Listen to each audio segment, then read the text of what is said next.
അവളവിടെ കേറിപ്പോര്. ഇപ്പോ മുറിവാണ് സോങ്ങിന്റെ പേര്. അപ്പൊ നമുക്ക് അതൊന്ന് കേട്ടിട്ട് ബാക്കി വിശേഷങ്ങളിലേക്ക്. ഈ സാധനത്തെ ആദ്യമായിട്ടാ നേരെ കാണുന്നത്.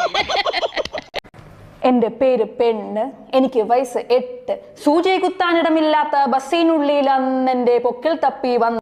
ഈ പ്രതിഭ സന്തോഷത്തോടെ ഏറ്റുവാങ്ങണം സാർ. ഒന്നും തരണ്ട സാർ. വേണ്ട സാർ, നല്ല പ്രതിയാണ് സാർ. വേണ്ടെന്ന് അറിയില്ലേ? എന്റെ പേര് പെണ്ണ്, എനിക്ക് വയസ്സ് 13. വേനലവധി മാസം. ദൈവമേ, ഇതെവിടെ എത്തിയ എന്റെ ആറ്റുകാൽ ഭാസ്കർ ഡി ഫെർണാണ്ടസിന്റെ ബുക്സ് ആരെങ്കിലും വായിച്ചിട്ടുണ്ടോ? അതിലെന്താ പറഞ്ഞേക്കെന്ന് അറിയാവോ? വായിച്ചല്ല, അന്നങ്ങോട്ട് പറഞ്ഞു കൊടുക്കണം. ഒരാൾ എന്റെ പിന്നിൽ അറിയാത്ത പോൽ തൊട്ടു. അതിന്റെ പേര് കാമം. വാർത്ത: അയൽവാസികളായ 2 യുവാക്കൾ പരസ്പരം സംസാരിച്ചു.